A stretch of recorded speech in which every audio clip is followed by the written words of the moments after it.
कबीर एक बड़ी सी हवेली के ठीक बीचों बीच खड़ा था। उसके सामने उसे एक बंद कमरा दिखाई दिया। हवेली में चारों ओर अंधेरा था और ठंडी हवाएं चल रही थी। कबीर जान चुका था कि फिर से वो वही सपना देख रहा था जो अधर्म उसे कई बार दिखा चुका था। वही सपना जिसमें अगला मरने वाला कौन होगा ये अधर्म उसे बताता था। सिमरन! सिद्धार्थ! कोई है यहां? कबीर की आवाज इस बड़ी सी हवेली में गूंज रही थी। उसने धीरे धीरे पूरी हवेली छान मारी, लेकिन उसे वहां कोई नहीं दिखाई दिया। फिर अचानक कबीर को एक बंद कमरे में से किसी के हंसने की आवाज सुनाई दी। कबीर की सांसें अब और तेज होने लग गई थी। कबीर उस कमरे के दरवाजे के ठीक सामने आकर खड़ा हो गया। उसने एक आह भरी और फिर धीरे से दरवाजा खोला।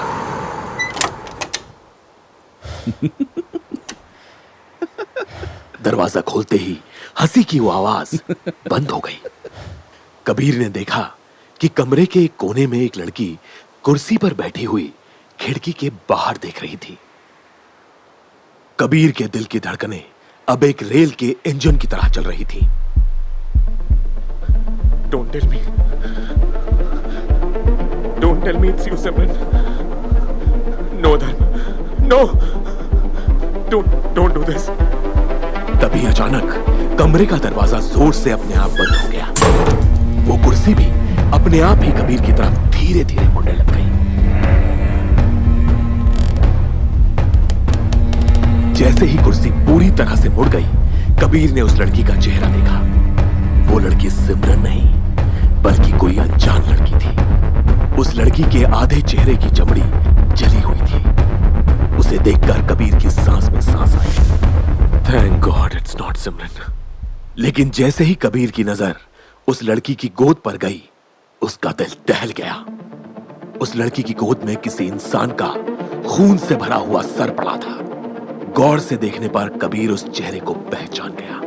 It's Siddharth? Oh shit! Siddharth का कटा हुआ सर कबीर को देखते हुए जोर जोर से हंसने लग गया।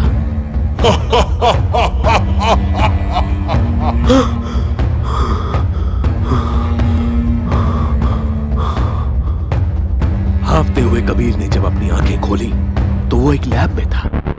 लैब के एक तरफ कबीर और बाकी सारे लोग थे और वहीं दूसरी तरफ एक कांच की दीवार थी जिसके उस पार एक बड़ा सा क्वांटम कंप्यूटर था। ये क्वांटम कंप्यूटर देखने में एक गोल्डन कलर के झूमर की तरह दिखाई दे रहा था। ये लैब नायर के एक साइंटिस्ट फ्रेंड की थी जो एक साइंस कन्वेंशन अटेंड करने पेरिस गया हुआ था।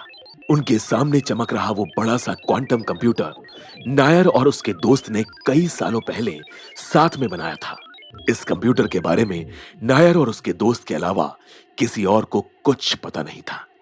नायर के बाद नायर का दोस्त अकेला ही कई सालों से अपने लैब में वॉर्म होल बनाने की कोशिश कर रहा था, लेकिन कामयाबी उसके हाथ नहीं लगी थी। लैब के अंदर आने के लिए नायर, कबीर, सिमरन और सिद्धार्थ लैब के पीछे वाली दीवार लांग कर आए थे, जहां पर कोई गार्ड नहीं था। इस लैब का दरवाजा पासवर्ड से खुलता था। नायर ने बड़ी आसानी से उस पासवर्ड को गेस कर लिया था। कबीर ने अपनी आंखें मली। Sorry guys, मेरी आंख लग गई थी। नायर एकदम से कबीर के पास आया। Oh, so you saw the dream, huh? Next number किसका है? कबीर ने एक पल के लिए सिद्धार्थ को देखा और फिर अपनी नजर झुका ली। No, ऐसा कोई ड्रीम नहीं आया, बस ऐसे ही सो गया था। सब जानते थे कि अनुष्का को मरे हुए अब 20 घंटों से ऊपर हो गए थे और अधर्म अब किसी भी वक्त अपना मौत का खेल शुरू कर सकता था।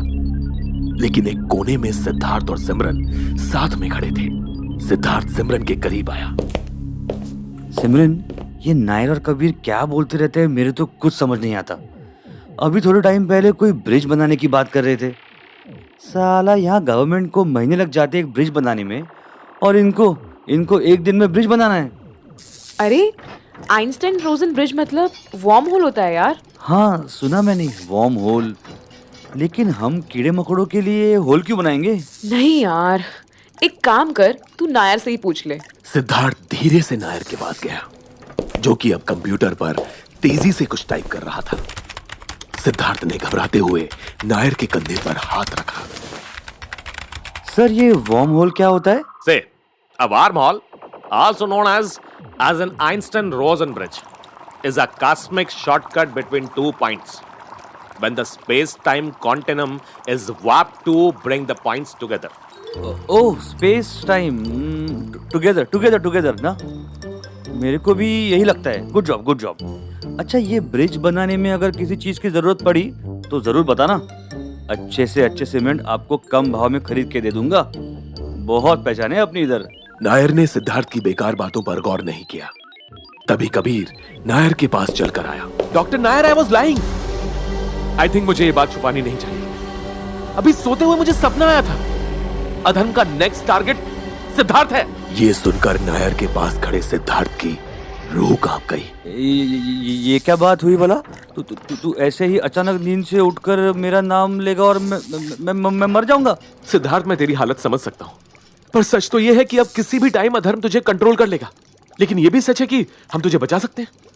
Doctor Nair, have we made any progress on the worm hole? Computer में घूरते हुए नायर ने कहा, कबीर, मैं तुमको बोला था, this is not a one man job. The calculation, the preparation, to do all of them at the same time, ये सब मेरे लिए भी बहुत डिफिकल्ट रहे। आई एम नॉट श्योर कि ये प्लान काम करेगा कि नहीं। ये सुनकर सिद्धार्थ और पैनिक हो गया। नॉट श्योर मतलब क्या? डॉक्टर नायर, आपको गवर्नमेंट ने अवार्ड नॉट श्योर बोलने के लिए दिया है क्या? You have to be sure यार। यस सिद्धार्थ, शट अप रे, I am helpless. The main issue here is energy. ये कैलकुलेशन मैं तेरे भी सॉल्व कर देगा, लेकिन वार्म होल खोलने के लिए we need a large amount of negative energy. Negative energy मतलब एम्प्टी स्पेस का नॉर्मल एनर्जी से भी कम एनर्जी वाला फील्ड। अधर्म जैसा यहाँ कोई होता ना तो शायद हमारे चांसेस बढ़ जाता, लेकिन वो हमारा हेल्प करने काय को आएगा? नायर से बात करते करते कबीर को एक आइडिया सूझा। क्यों नहीं करेगा? अधर्म ही हमें वर्म होल बनाने में मदद करेगा। अरे लेकिन अधर्म हमारा हेल्प काय को करेगा? कैसे करेगा? What nonsense are you saying man? हमें पता है कि अधर्म अब किसी भी टाइम में सिद्धार्थ को कंट्रोल करने वाला है, और जब ये होगा तो डॉक्टर नायर, यहाँ पर कौन सी एनर्जी फील्ड क्रिएट होगी? अरे मेरे को मालूम है, नेगेटिव एनर्जी फील्ड क्रिएट होगा, क्योंकि अधर्म इस स्पेस टाइम से इतना एनर्जी साफ कर लेगा कि बचा हुआ एनर्जी नेगेटिव फील्ड में बदल जाएगा।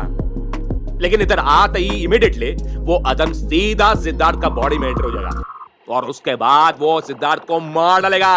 हाँ, अगर Siddharth is okay with dying तो फिर सब कुछ इजी हो जाएगा। इससे पहले सिद्धार्थ रिएक्ट कर पाता, कबीर ने सिद्धार्थ के कंधे पर हाथ रख दिया। डॉक्टर नायर, सिद्धार्थ को मरने की जरूरत नहीं है, मेरी बात सुनिए आप। अगले 1 मिनट तक कबीर और डॉक्टर नायर आपस में कुछ डिस्कस करने लग गए, और फिर डॉक्टर नायर ने कहा, okay, this is very risky, लेकिन हम ये ट्राई कर सकते हैं। अगले 15 मिनट में 2 अलग अलग बेड्स पर कबीर और सिद्धार्थ लेटे हुए थे। सिद्धार्थ को बेड के साथ रस्सी से बांधा हुआ था और उसकी आंखों पर पट्टी बंधी हुई थी। कबीर, ये मुझे बचाने का प्लान है या मेरे को मारने का? मुझे बहुत डर लग रहा है यार कबीर। सिद्धार्थ प्लीज थोड़ा तो ट्रस्ट करना यार, और बाय द वे मैं तेरे से बड़ा रिस्क ले रहा हूं यार। सिमरन की आंखें रो रो कर लाल हो चुकी थी। उसने कबीर का हाथ पकड़ लिया। Why are you doing this, Kabir? Why? I don't want you to do this. तुम मर जाओगे कबीर। अपने आप से झूठ मत बोलो, कोई और रास्ता ढूंढते हैं ना। नायर कबीर और सिमरन के पास आया। सिमरन, इसके अलावा we don't have any other option. Worm hole से सिर्फ एक सटल बॉडी पास हो सकता है। सटल बॉडी बोले तो स्पिरिट, आत्मा। सिमरन ने नायर को उसके कॉलर से पकड़ लिया। Asshole, ये सब तुम्हारे लिए इतना इजी है ना? हाँ, ऐसा है तो खुद क्यों नहीं मर के अपनी स्पिरिट को वहां भेज देते? कबीर ने सिमरन को नायर से दूर किया। सिमरन, डॉक्टर नायर का यहाँ रहना बहुत जरूरी है। उनको यहाँ रहकर इस प्रोसेस को कंट्रोल करना है, और वैसे भी ये सब कुछ जो हो रहा है मेरी वजह से तो हो रहा है, तो मुझे ही इसे सॉल्व करना होगा ना। इसका मतलब ये तो नहीं है ना कि तुम ये सब सॉल्व करने के लिए मर जाओ। तुम वापस नहीं आए तो मैं तुम्हारे बिना कैसे रहूंगी कबीर? नायर ने एक आह भरी। Kabir, I think Simran is right. ये बहुत बड़ा रिस्क है। पहले तुमको पॉइजन देके मारना होगा, उसके बाद जैसे तुम वार्म होल से दूसरा डायमेंशन में जाएगा, वहां का फिजिक्स का लॉ क्या है, कैसा क्रीचर उधर रहता है, कुछ मालूम नहीं मेरे को। वहां सरवाइव करना would be next to impossible. Let's assume कि तुमने उस वर्ल्ड को जैसे तैसे सरवाइव कर लिया, बट डू यू थिंक अधर्म उधर तुमको छोड़ेगा? वो हमारा वर्ल्ड में इतना डेंजरस है और वो तो उसका वर्ल्ड है। तुम्हारा स्पिरिट अधर्म का अटैक सरवाइव नहीं कर पाएगा कबीर। अरे I know all of this, लेकिन हमारे पास कोई दूसरा ऑप्शन है क्या? सिमरन ने नायर की तरफ देखा। ये एंटीडोट, इसका सक्सेस होने का चांसेस कितना है? नायर ने अपनी कमर पर हाथ रखा। 10%, मतलब ऑलमोस्ट नन। इसलिए कंसिडरिंग एवरीथिंग, ये मान के चलो कि कबीर ने अगर वो पॉइजन लिया ना, इन ऑल प्रोबेबिलिटी वो वापस नहीं आएगा। कबीर, मैं सच बोलूं तो मेरे को तेरे वास्ते बहुत डर लग रहा है यार। कबीर ने जोर से दीवार पर मुक्का मारा। तो क्या करें? ये सिद्धार्थ को मरने दे। सिद्धार्थ के बाद किसकी बारी होगी? सिमरन की। सिमरन को भी मरने दूं, उसके बाद वो मुझे भी मार ही तो देगा। Why don't you guys get it? हो सकता है कि मैं इस एक्सपेरिमेंट में मर जाऊं, लेकिन अगर मैंने ये एक्सपेरिमेंट नहीं किया ना, तो हम सब डेफिनेटली 100% मारे जाएंगे। सिमरन ने कबीर का हाथ पकड़ लिया। ठीक है, अगर ऐसी बात है तो डॉक्टर नायर, मैं भी कबीर के साथ उस डायमेंशन में जाऊंगी। नायर ने गुस्से से सिमरन की तरफ देखा। डॉक्टर नायर, मैं भी कबीर के साथ जाऊंगे। अरे वो कार में बैठ के गोवा नहीं जा रहा है, दूसरा डायमेंशन में जा रहा है। एक साथ दो स्पिरिट नहीं जा सकता है। आर यू मैड और व्हाट? तभी उन सबको किसी के खर्राटों की आवाज आई।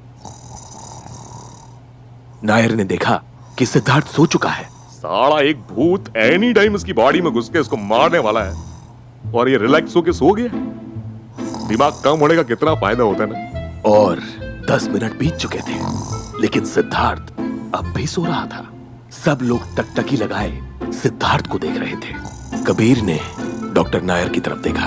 लगता है अधर्म नहीं आने वाला है। What if वो यहाँ ऑलरेडी आ गया हो और वो हमारे एक्सपेरिमेंट के बारे में जान गया हो? अगर वो इधर आएगा तो अपने को इमीडिएटली मालूम पड़ जाएगा। ये लैब में एक एनर्जी फील्ड डिटेक्ट करने का इक्विपमेंट है। देख, जैसे ही अधर्म इधर आएगा, यहाँ एक अलार्म बजना शुरू हो जाएगा। तभी सिद्धार्थ ने एकदम से अपना शरीर हिलाया। सब दोबारा से सिद्धार्थ को देखने लग गए। मम्मा, ओ मम्मा, लाइट ऑन करो ना, कितना अंधेरा है। और मेरी चाय भी दे दो ना, बहुत थकावट फील हो रही है। अधर्म अभी नहीं आया वो। जब सिद्धार्थ को याद आया कि वो कहाँ है, तो वो एकदम से झटपटाने लग गया। मैं मर गया हूँ क्या? कोई है जो मेरे को ये बताएगा? Am I dead? कबीर एकदम से उसके पास गया। इससे पहले कबीर उसे कुछ कह पाता, कमरे में लगे अलार्म बजने लग गए और सिद्धार्थ हंसने लग गया। ए कबीर, मेरे को मारने का प्लान बना रहा है? तुम लोग सब डफर हो रहे। नायर ने एकदम से टेबल पर रखा हुआ पॉइजन का इंजेक्शन उठा लिया। ये कबीर, जल्दी बेड पे लेट जाओ, जल्दी जल्दी, we don't have much time. Kabir झट से आकर बेड पर लेट गया। नायर हाथ में इंजेक्शन लिए लगातार कंप्यूटर स्क्रीन को देख रहा था। उसकी आंखें नम थीं। नायर ने कबीर को देखा। I did it! I did it! वार्मोल बन गया कबीर, और ये अधर्म की प्रेजेंस से जनरेट हुई नेगेटिव एनर्जी फील्ड ने उस वार्मोल की एंट्री के एंटेंगल सेट को ओपन कर दिया है। सिमरन ने कबीर का हाथ पकड़ लिया। नायर ने अपने आंसू पोंछे। और उस डायमेंशन में टाइम डिलेशन भी है, just as I thought. Kabir, क्योंकि वार्मोल ओपन हो गया ना, तो कंप्यूटर उस डायमेंशन का डेटा दे रहा है। उधर का मास, ग्रेविटेशनल पुल और वेलोसिटी हमारा डायमेंशन से बहुत ज्यादा अलग है। तुम सब एक एक करके मरोगे। What does that mean? देखो, अभी जो भी मैं तुमको पॉइजन देगा, इसका एंटीडोट सिर्फ 2 मिनट के अंदर अंदर काम कर सकते हैं। मेरे को तुमको रिवाइव करने के लिए एग्जैक्टली 2 मिनट पे तुम्हारा अंदर ये एंटीडोट इंजेक्ट करना पड़ेगा। लेकिन टाइम डिलेशन की वजह से इधर के 2 मिनट उस डायमेंशन का 30 मिनट है। तो उधर जाके तुमको अधर्म को 30 मिनट के अंदर फिनिश करना होगा। लेकिन अधर्म तो यहाँ है, इस डायमेंशन में।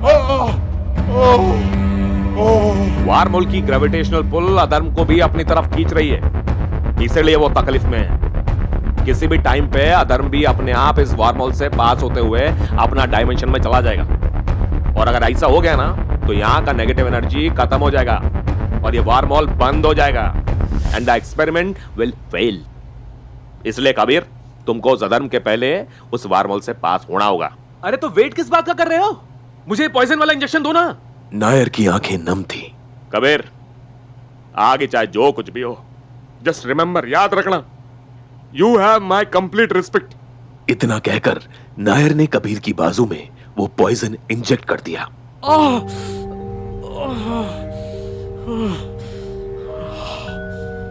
एकदम से कबीर की आंखें भारी होने लग गई। सिमरन, मैं इस डायमेंशन में रहूं या उस डायमेंशन में, I will always love you. Simran ने रोते हुए कबीर को गले लगा लिया। Kabir, I love you too. मैं तुम्हारा यहाँ वेट करूंगी। कबीर की आंखें बंद हो चुकी थी। नायर ने उसकी पल्स चेक की। Kabir is dead.